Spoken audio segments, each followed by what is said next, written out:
Kızılcık Şerbeti yeni bölümünde neler olacak? Videomuza geçmeden önce Nursema artık mutlu olsun diyenler videomuzu beğensin, sayımızı görelim. Kızılcık Şerbeti'nden en güncel gelişmeleri takip etmek için kanalımıza abone olup bildirimleri açmayı unutmayın. Dizimizin yeni bölümünde Ünal ailesine bir şey olup olmayacağını, Fatih ve Başak cephesinde yaşanacakları, gerçekleri öğrenen Ömer'in Bade'ye vereceği tepkiyi ve Nursema'nın hangi yolu seçeceğini büyük bir merakla bekliyoruz. İlk olarak Ünal ailesinin zehirlendiği olayla videomuza başlayalım. Yeni bölümde Ünal ailesinin fertleri apar topar hastaneye kaldırılacak. Ünal evi bu kez hiç beklemedikleri bir yerden büyük bir darbe almıştır. Salkım'ın oğlu için düşündüğü gelin adayı yaşadığı büyük hayal kırıklığının ardından intikam almak için harekete geçmiştir. Bu plan beklenenden çok daha tehlikeli sonuçlar doğurabilecek bir noktaya gelse de neyse ki olay büyümeden kontrol altına alınacaktır. Yine de yaşananlar Ünal ailesini derinden sarsacak ve uzun süre etkisinden çıkamayacakları bir korku yaşamalarına neden olacaktır. Bu süreçte Salkım, Çimen'in diline fazlasıyla düşecektir. Her fırsatta onu köşeye sıkıştırmaya çalışan Çimen, yaşanan bu olayın sorumluluğunu Salkım'a yüklemek için elinden geleni yapacaktır. Abdullah ise bu kaos ortamında kendilerini kurtaran hayata büyük bir jest yaparak hem minnetini gösterecek hem de aile içindeki dengeleri bir nebze olsun toparlamaya çalışacaktır. Ünal ailesi her ne kadar bu korkunç geceden kimseye bir şey olmadan çıkmanın şükrünü yaşasa da evlerine kadar giren bu tehlikenin izini sürmekte kararlı olacaktır. Bu noktada Salkım için işler hiç de kolay olmayacaktır. Emir için bulunan gelin adayı Kübra'nın bu olaya karışması, Salkım'ın aile üyeleri tarafından ciddi şekilde eleştirilmesine yol açacaktır. Özellikle Abdullah ve diğer aile büyükleri, Salkım'ın yaptığı bu hataların artık telafi edilemez bir noktaya geldiğini düşünmeye başlayacaktır. Çimen ise bu durumu kendi lehine çevirmek için Salkım'ı daha da köşeye sıkıştırmaya hedefleyecek ve bu krizde fırsata çevirmeye çalışacak. Emir ise bir yandan annesiyle, diğer yandan sevdiği kadın arasında sıkışıp kalmaya devam edecek ve verdiği her karar onu biraz daha zor bir duruma sürükleyecek. Peki Fatih ve Başak cephesinde bizleri neler bekliyor? Fatih ve Başak zaman zaman birbirlerine yaklaşan, zaman zamansa neredeyse düşman gibi uzaklaşan bir ikili oldular. Açıkçası izleyici olarak biz de onları bu halleriyle sevdik. Son olarak boşanacaklarını açıklasalar da bu karardan geri adım atmaları aralarındaki bağın hala kopmadığını göstermişti. Yeni bölümde evde yaşanan o kabus gecenin ardından Fatih ve Başak birbirlerine daha sıkı sarılacaklar. Bu yakınlaşma izleyiciye uzun zamandır özlenen sahneleri de beraberinde getirecek. Yeni bölümde ikilinin birlikte eğlendikleri, gündelik hayatın stresinden bir nebze olsun uzaklaştıkları anlara şahit olacağız. Bu anların sonunda romantik sahneler görmemiz de kaçınılmaz gibi duruyor. Başak karakteri ilk başlarda izleyicinin mesafeli yaklaştığı bir isimdi.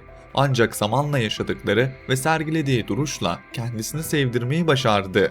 Fatih ve Başak arasında güzel sahneler izlemeye devam ederken Başak'ın sadece aşk tarafında değil, olayların perde arkasını kurcalayan tarafında da aktif olacağını göreceğiz. Başak, Bade'nin hamilelik yalanının peşine düşmeye devam edecek. Son bölümde Bade'den şüphelenmeye başlayan Başak, onun gerçekten hamile olmadığına dair hislerin peşini bırakmayacak. Bade her ne kadar düşük yaptığını söyleyerek bu işten sıyrıldığını düşünse de Başak yeni bölümde de bu konunun üstüne kararlılıkla gidecek. Çok geçmeden Bade'nin doktorunu köşeye sıkıştıracak ve bu büyük yalanı ortaya çıkaracaktır. Bu gerçeği öğrenen Başak vakit kaybetmeden durumu Fatih'le paylaşacaktır. Fatih ise öğrendiklerini amcası Ömer'e anlatacak ve ondan bir tepki almayı bekleyecek. Peki Ömer ne yapacak? Yeni bölümde Ömer, Kıvılcım ve Bade üçgeninde tansiyon iyice yükselecek.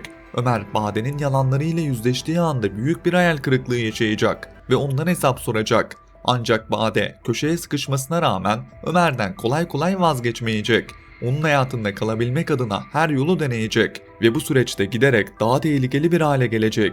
Bade yaşananların sorumlusu olarak Kıvılcım'ı görmeye başlayacak ve kendisini Ömer'den uzaklaştıranın Kıvılcım olduğunu düşünerek ona yönelik planlar yapacak. Kıvılcım ve Tuncay'ın bir yemekte bir araya geldiği sırada Ömer'in de tesadüfen orada bulunması ortamı daha da gerilimli bir hale getirecektir. Bu sahnenin hemen ardından Bade'nin mekanı basıp Kıvılcım'a yönelik saygısızca sözler söylemesi Ömer'i ne yapacağını bilemez bir hale sokacak. Ömer bir kez daha Kıvılcım'a karşı mahcup hissedecek. Tuncay ise bu noktada devreye girerek Ömer'e haddini bildirecek ve onu mekandan kovacaktır. Bu olay Kıvılcım ve Tuncay arasında başlayan arkadaşlık ilişkisinin daha da derinleşmesine zemin hazırlayacak. Zor bir dönemden geçen Kıvılcım'ın bu süreçte Tuncay'a sığınması ve kısa bir süreliğine de olsa aralarında bir birliktelik yaşanması ihtimali oldukça güçlü görünüyor. Ömer'in önceliği ise Bade meselesini tamamen çözmek olacaktır. Ancak Bade her seferinde el yükseltecek ve yaptığı hamlelerle izleyiciyi giderek daha fazla rahatsız edecektir. Günün sonunda Ömer bu karmaşanın içinden çıkıp Kıvılcım'ın güvenini yeniden kazanabilecek mi? Bunu hep birlikte göreceğiz.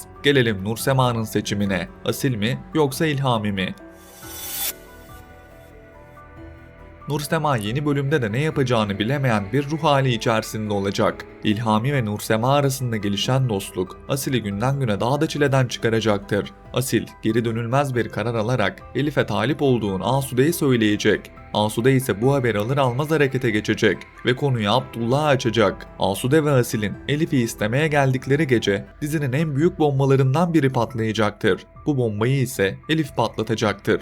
Elif'in Nursema'yı herkesin önünde zor durumda bırakacak sözler söylemesi ve Nursema'nın Asil'i sevdiğini açık etmesi ortamı bir anda gerilim dolu bir hale getirecektir. Bu sahneyle birlikte Nursema kendisini herkesin ortasında rezil olmuş hissedecek ve çıkış yolu bulmakta zorlanacak. Bu noktada Nursema'nın radikal kararlar alması oldukça olası görünüyor. Senaristlerin Asil ve Nursema ilişkisini yavaş yavaş izleyiciye hazırladığını düşünüyorum.